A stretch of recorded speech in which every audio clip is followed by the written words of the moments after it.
Julian Birkinshaw is well known to the Sloan community as a Professor of Strategy and Entrepreneurship here at London Business School. He holds fellowships and academic accolades which are simply too numerous to mention in the limited time available to us today. Suffice to say that, as an author of 12 books, I think that's 13 now, isn't it? And over 80 articles, Julian's credentials as a management specialist are unsurpassed. In addition to his academic achievements, Julian is a consultant to many large companies and regularly speaks at business conferences around the world. He is also the co-founder with Gary Hamel of the Management Lab, a partnership between academia and business which seeks to accelerate the evolution of management. It is therefore unsurprising that Julian was ranked 43rd in the Thinkers 50 list of top global thinkers in the field of management in 2015. We are delighted that Julian has agreed to address our audience today, and I welcome him to the stage, Professor Julian Birkinshaw.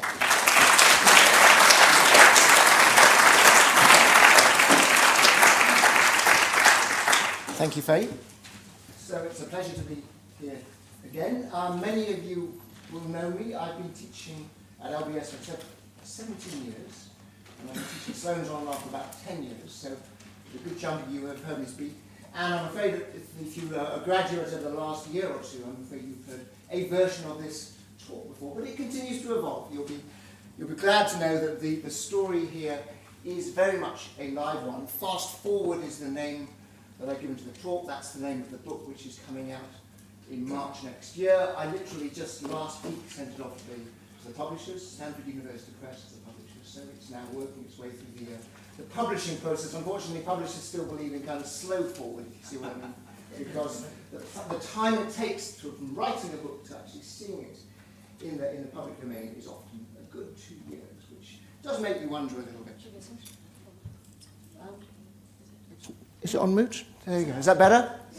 Okay. I mean, I've got a reasonably loud voice, but that's even better now. So thank you for that. So I'm going to speak for about 30 minutes, give you some of the highlights of the book that I have written.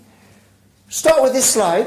What is the honesty? How do you rate the honesty of the following professions? This is kind of interesting because, I mean, I'll show you the data which makes a particular point, which is that business executives typically rate rather low on this list, behind the lawyers, behind the bankers, behind the journalists. I don't have politicians on this list, but I suspect if I did have them right now, we'd be putting them way, way down. So there is actually a broader point about the feeling among the general public that all professions actually are lacking in credibility. I don't know if you followed this whole Brexit debate. Certainly the people who live here will have done. Michael Gove said, we've had enough of experts. He basically said, I don't care what the experts, the economists, the business professors say, we're going to go on my gut feeling rather than on all of this evidence. And that's a kind of a scary point. I mean, it's not really the point that I was intending to make here, but right now you have this massive concern that the integrity and professionalism of professions across the board is actually being challenged. I mean, the point I wanted to make here is business executives are not well regarded in the general public. Why is that? Because, as a general rule, most of us are absolutely, full of integrity, full of well-meaning, full of trying to do the right thing. And I guess the answer is that once in a while something bad happens. And something bad, you recognize all of these. This, of course, refers to Volkswagen's emissions scandal. You all remember the credit crisis. You all remember BP's problems in the Gulf of Mexico. When you look at behind the scenes at any one of these, what you see, of course, is, yes, you see a high-profile accident or a high-profile crash. But if you unpick the story, you see a kind of a systemic failure of management, of leadership, inside the companies in question. Something badly went wrong. The most recent one, Volkswagen, and we don't know exactly what happened, but clearly Volkswagen as a company, as a corporation, was condoning people breaking the rules. Now, they weren't explicitly saying break the rules, but they were creating a culture in which rule breaking was allowed to happen. There was a sense that you've got to solve a problem whatever way it is possible. So for me, that kind of reminds us that the management systems, the management methodologies that we use in large companies today need to be improved. We need to think seriously about what I call management innovation, coming up with new and better ways of working so that big companies can actually regain their position of trust and integrity in society. So I often think in terms of innovation as a spectrum from the very obvious bottom of the sort of stack here, from basic process innovation to technological and product innovation, to these sort of higher order forms of innovation. Innovations around our services, but more importantly, innovations around our whole management systems, and innovations in terms of our business model, the basic choices we make about how we make money, how we add value to society. And to sort of simplify the story enormously, I think that the top level of the stack is the one that we spend less time talking about, but ultimately is the one that's most important. We should actually be trying to think creatively all the time about better ways of working rather than just better products and services to sell to our customers. So management innovation and business model innovation, that's really, for me, the place where there's the most potential value to add. And management innovation in particular is my theme today and has really been my theme for the last 5 or 10 years. As Faye said, I created with Gary Hamill this thing we call the Management Innovation Lab.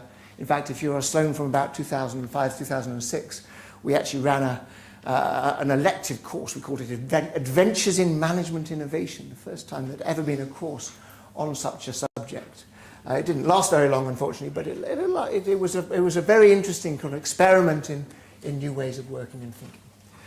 One quick observation on why management innovation matters before I get to the kind of the guts of the talk.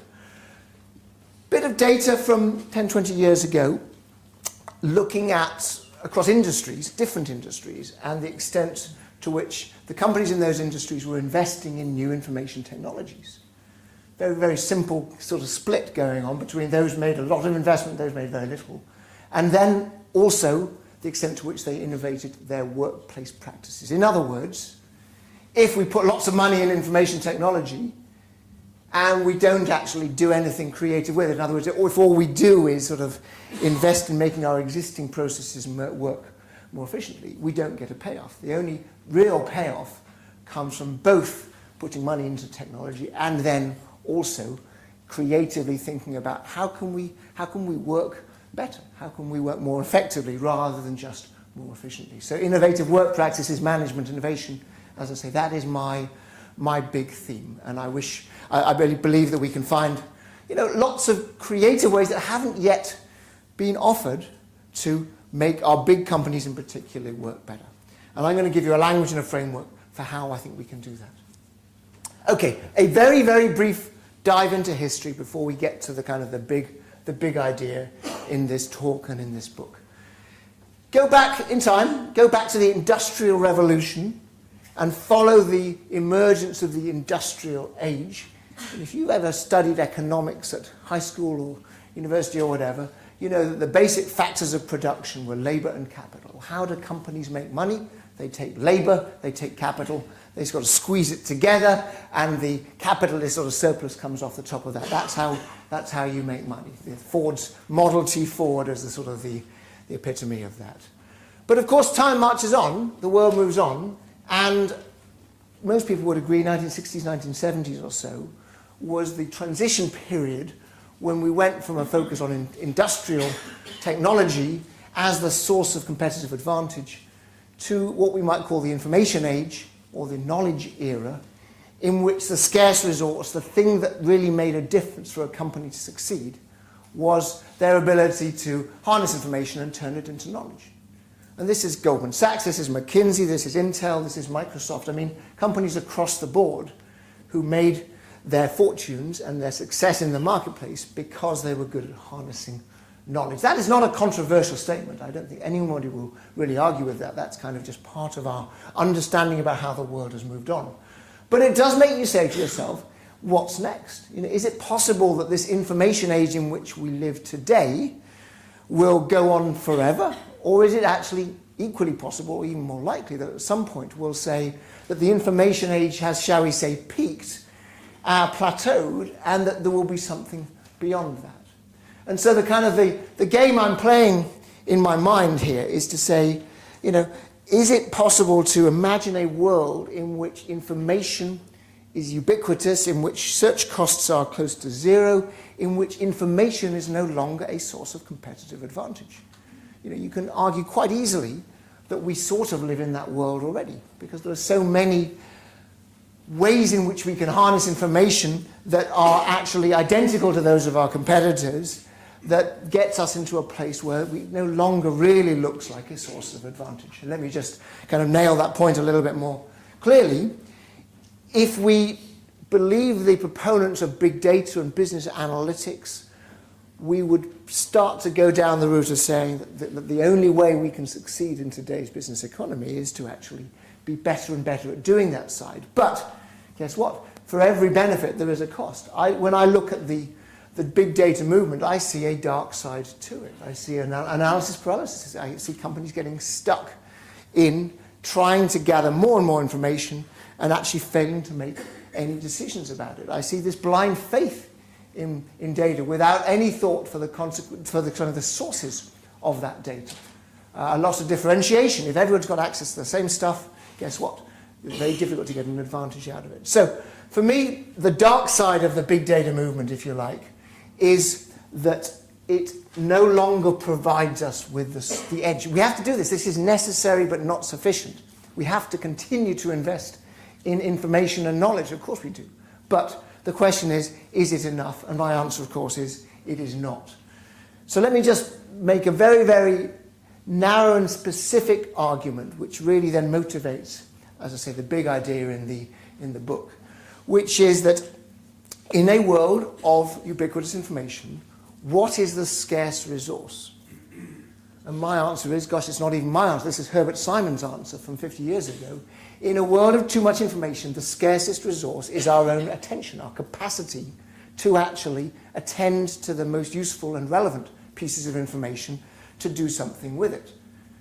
And so if you imagine that that is the scarce resource, that puts a premium on what I'm going to call decisive action, a premium on being smart enough to decide that I've got enough information and I need to act on that information now rather than spend the next months or years collecting more information. Is it possible that actually we can have too much emphasis on knowledge in a business context? Probably not, but it is possible to imagine a world where we become obsessed with, shall we say, logical, rational, quantitative knowledge. Okay, we're all trained in things like accountancy and engineering and science, right? We all love the idea that everything can be put into a spreadsheet. It can be boiled down to some sort of net present value analysis, and we can decide whether to make an investment on that basis.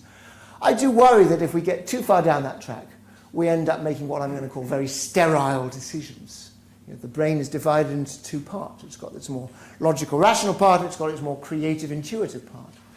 Good decision-making is involving the entire brain. It's involving both our rational and our intuitive selves.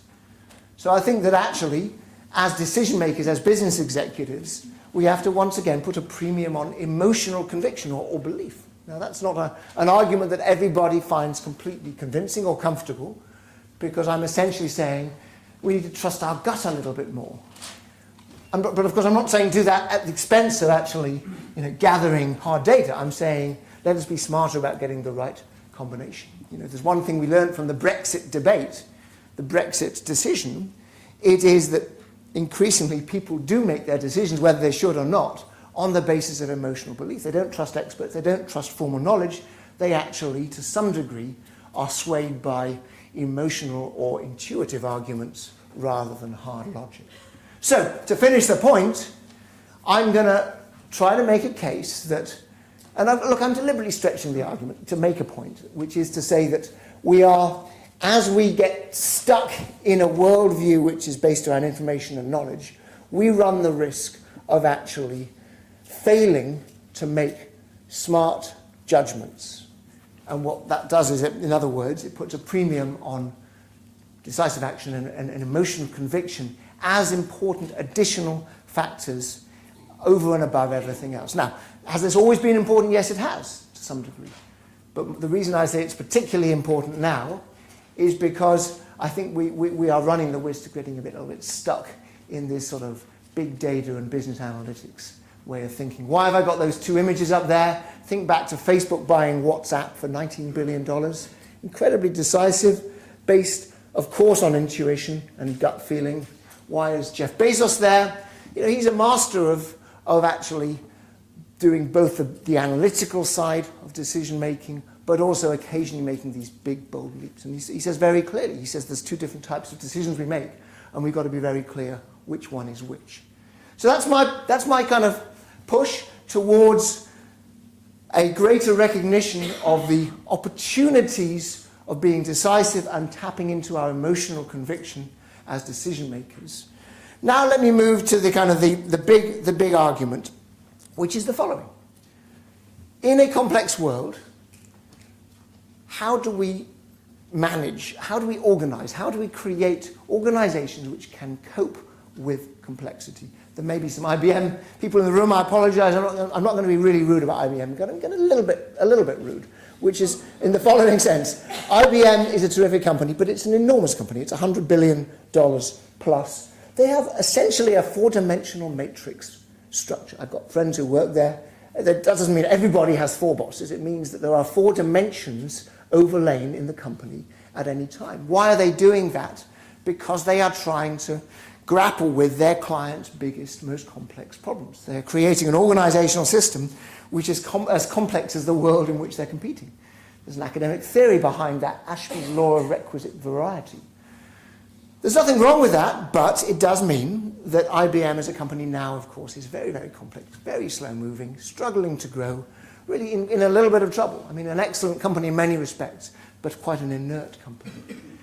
And we all understand, I think, I'm not going to go through this list, the downsides of excessive complexity. You recognize these things. They are all facets, manifestations of an organization which has become just too complex for the people in it to take initiative, to take responsibility, to get things done quickly. So these are side effects of a complex world. There must be a better way. There must be a better way of organizing. And my answer to that question about what that better way is to start off with this very simple insight, which says that rather than fight complexity with complexity, we need to fight complexity with simplicity. We need to go the exact opposite direction from the one that feels comfortable. So if the world is complex and hard to predict, if it's impossible for us to understand and build an organization to cope with every contingency, what we need to do, in fact, is to dramatically simplify our way of working and to give the people actually doing the work much more degrees of freedom in terms of how they act, how they make their own decisions, if you like, on the front line. And this is an idea that's been around. It's been around for years. A military doctrine has now moved in this direction. A lot of organizational theory has moved in this direction under the rubric of self-organizing or emergence. And there's even a whole bunch of thinking in the world of traffic management. There you go. I know there's quite a few people from India here, and I stole this slide from the internet.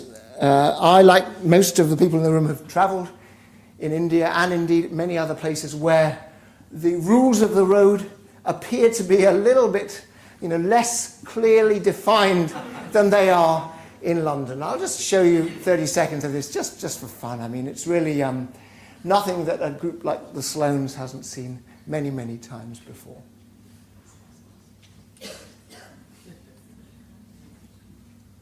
We're just going to let these people cross the road because I'm a little bit worried that they're not going to make it, okay?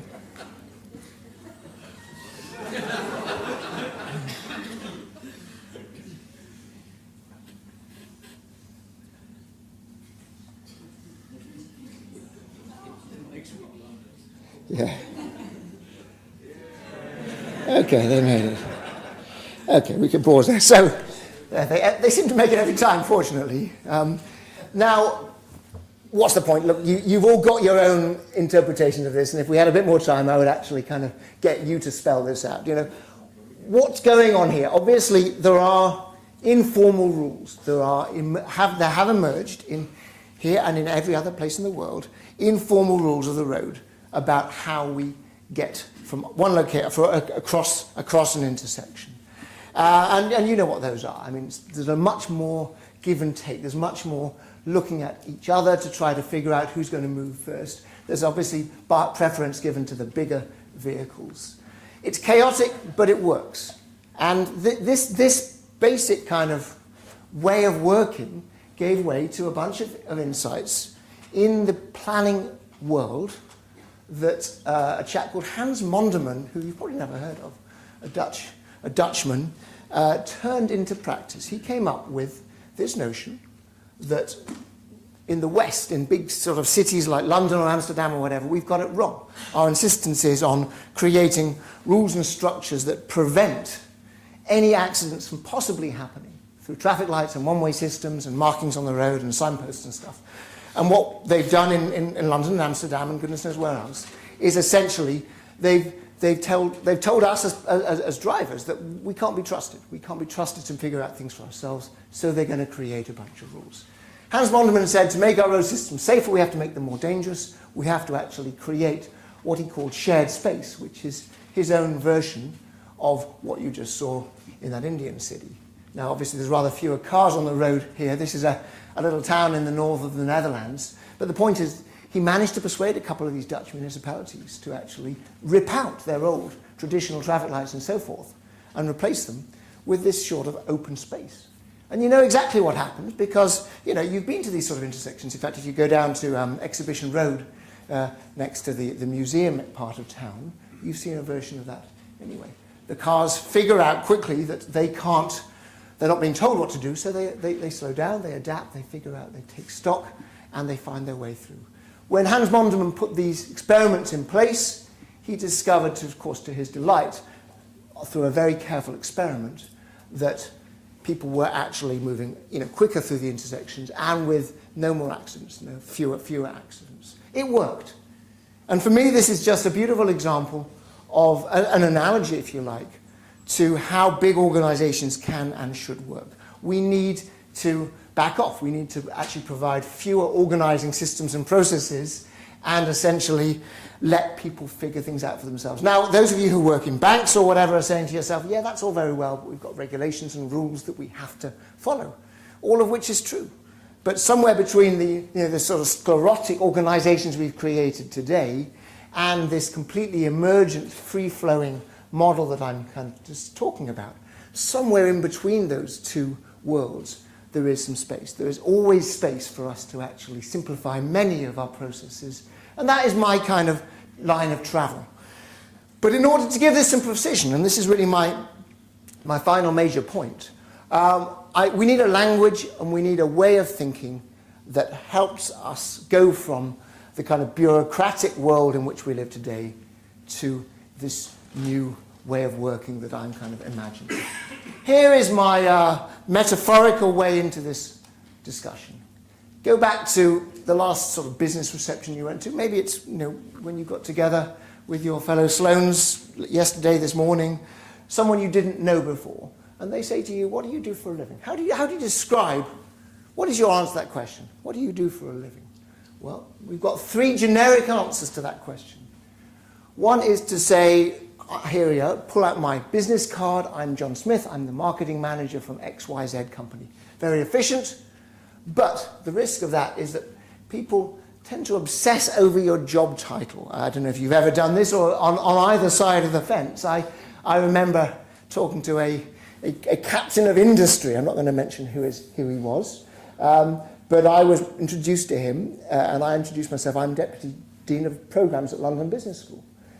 Julian Birkinshaw was my name. And he looked at me very quizzically and said, how many deputy deans are there at London Business School? He wanted to know, essentially, how high up this sort of pecking order of deputy, associate, whatever deans I was. In other words, am I worth, shall we say, talking to? So look, fortunately, as you probably know, there are only 2 deputy deans at LBS, so it was a reasonably worthwhile position to be in. But my point is a very simple one, which is, if you introduce yourself through your business card, you are defining yourself in terms of your formal position and your position on the org chart. What are the other ways of doing it? You can, metaphorically speaking, share your CV, okay, your vita. You know, our MBA students are very good at this. They're always looking for a job. And as soon as they're introduced to somebody, they'll rattle off all the things they've been doing. Nothing wrong with that in a certain context. In other places it looks a little bit gauche. But it's certainly a way of introducing yourself. You can introduce yourself, define yourself in terms of your knowledge and your experience, rather than your formal position. The third option, the one I like the most, you can define yourself in terms of what you do, what you actually spend time on in the organization. Lots of academic studies by, for example, a chap called Henry Mintzberg, where academics kind of follow chief executives around, figuring out how they actually spend their time on a day-to-day basis, chunked out in sort of 5-minute blocks. And of course, the answer is how people actually spend their time is very different to how they describe their work. So what we do on a day-to-day basis in a cocktail party, that's far and away the best way of doing it, right? You can actually talk about a little anecdote, a story. People love stories. It makes you seem human, often a little bit self-effacing, and it gives a little bit of colour to what you do in the workplace. Now, why am I talking about this? It's a sort of a gentle, easy way into a kind of an almost academic argument about organizational models, organizational archetypes. I'm going to give you 3 archetypes that map against these 3 ways of describing yourself.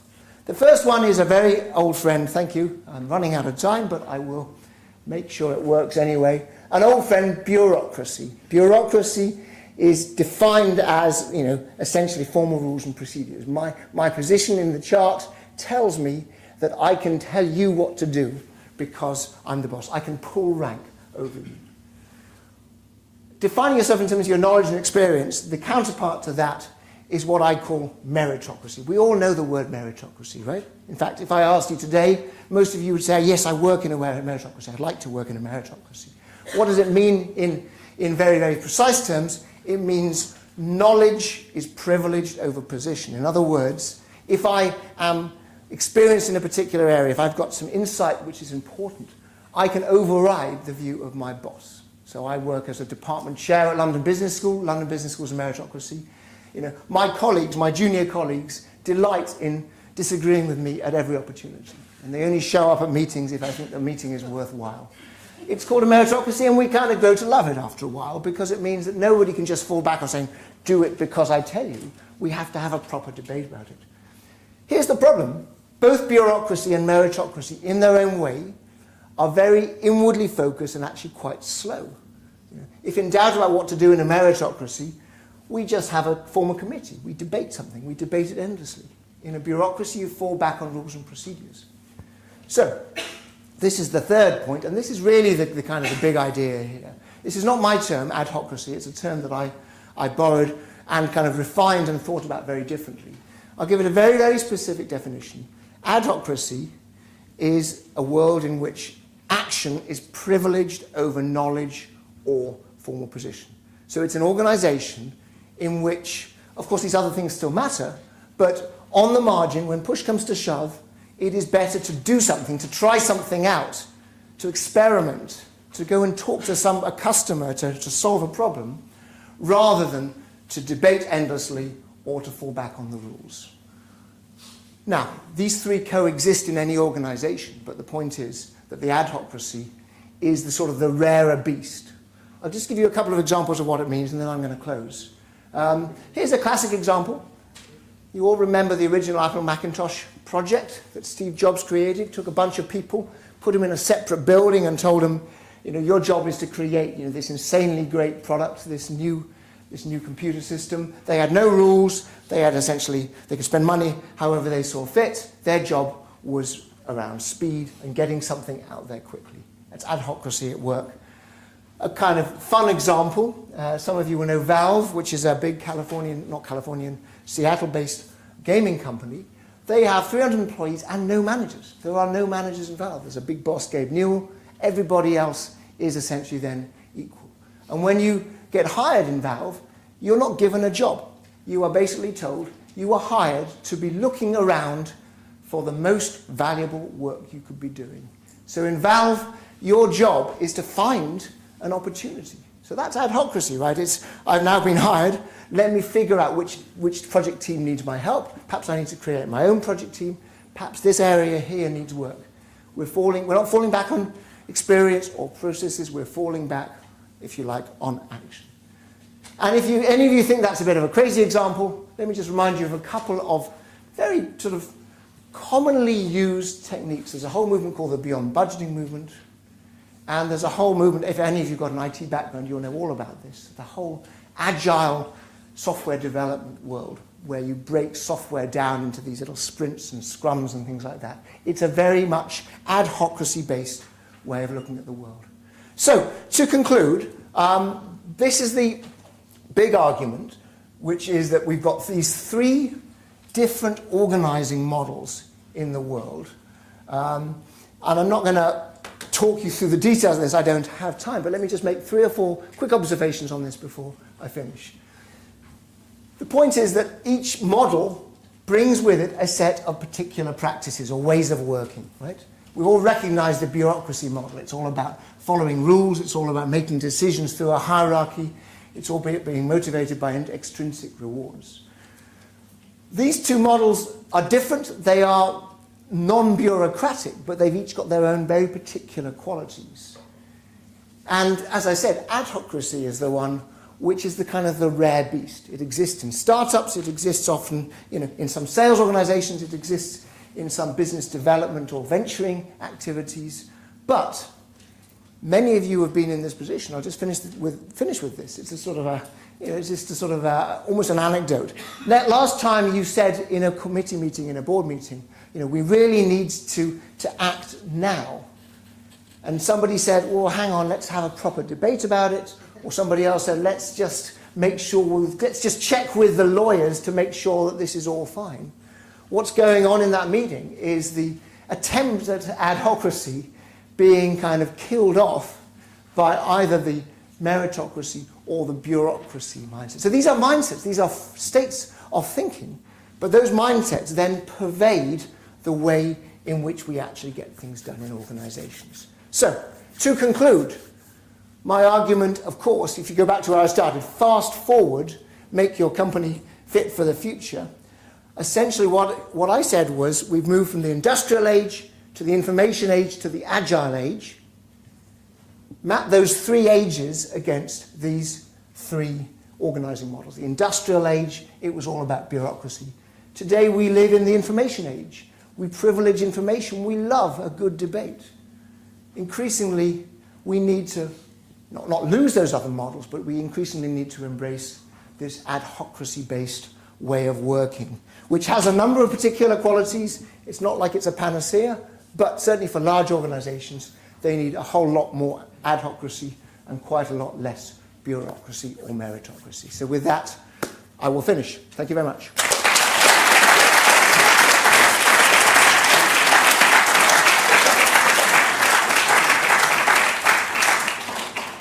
Julian, thank you very much. I think that's given a number of us some things to think about. We have a few minutes for questions, and we have Francesca and Alison in the audience with microphones. If you have a question, could you please raise your hands so that the holders of the microphones can see? We've got Francesca, thank you. Hi. Question. It looks like an interesting model. I saw this model before in a couple of companies. One was named Enron. One was named Lehman Brothers, and a couple others. Yeah. What is actual difference between what these people were doing and what is this? So, we've got this spectrum, right? We've got the spectrum from, sclerotic, bureaucratic, inert companies to companies doing interesting and slightly on-the-edge things, right? And some of those companies take that approach too far and they tip over into screwing it up, excuse my language. And you've got to say to yourself, what did they do wrong? And clearly in those cases, they were action-oriented, they were entrepreneurial, but they had not put in place, whatever you want to call it, the infrastructure, the integrity, the values that ensured that people took those entrepreneurial actions for the interests of the company rather than for the interests of their own personal pocketbook, if you like. So there's no simple solution, because one option is to say, well, let's give up completely on adhocracy and let's just make all our companies bureaucratic. That's not a good answer. A smarter answer is to say, okay, can we learn from where the Enrons and the Lehmans of this world went wrong? Can we figure out how to create an organization where we have a very clear set of values, a clear purpose, and mechanisms for ensuring that people don't go too far out of line. And then within that box, we are enabling all these adhocracy type approaches. So, gosh, it's much easier to say than to do, absolutely. But I think that we mustn't learn the wrong lessons from those, because in both of those cases, we had either executives who were, criminals, or we had people who were being allowed to continue to do things long after they shouldn't have been. So. I'm interested to know more about the shift from industrial to knowledge to action-oriented, based on labor capital, data and logic on one side, and then how it got to action. Because action was always the purpose for both the previous ones. Yeah.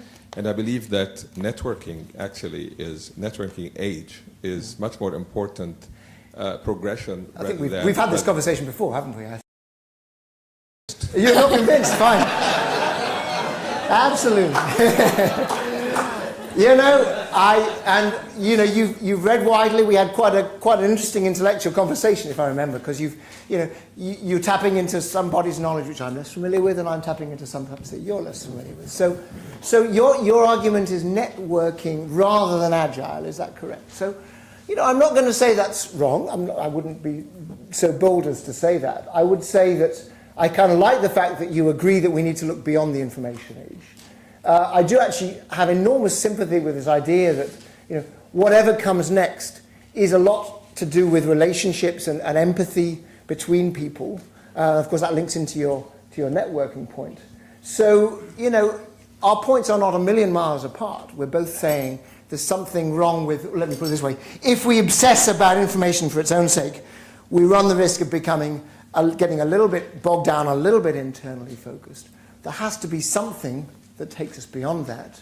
Is there going to be some combination of network, relational capital, emotional conviction that help us overcome those weaknesses? Yeah, I think so.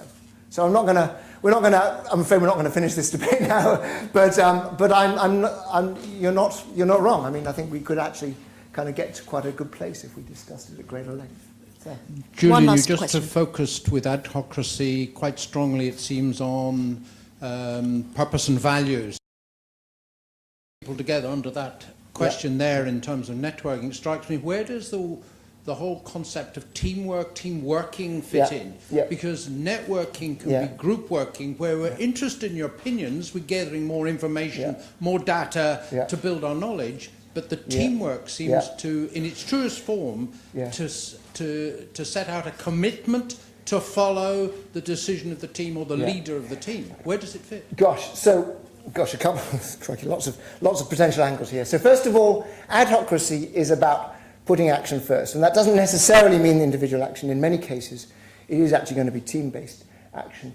You do also raise a very nice point, which I managed to disregard or ignore, which is that in a world where knowledge, collective knowledge, is growing faster than any individual's knowledge, we are, in a strange sort of way, becoming more ignorant, relatively speaking, compared to the amount of knowledge in society every year. So whilst we're becoming smarter, we're also becoming more ignorant as well.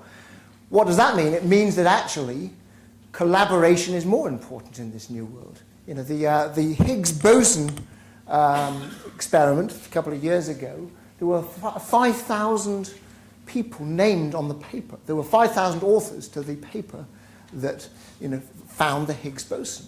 The world of science is increasingly about working in teams, not working in individual ways. So I'm actually kind of going to agree with you almost completely, which is to say, collaboration becomes more important in this new world as the rate of knowledge production in society grows exponentially, whereas as individuals, our knowledge grows much more slowly. So again, there's a nice follow-on conversation we could have, but I'm getting the sense that we're out of time. Is that correct? Don't continue. Okay.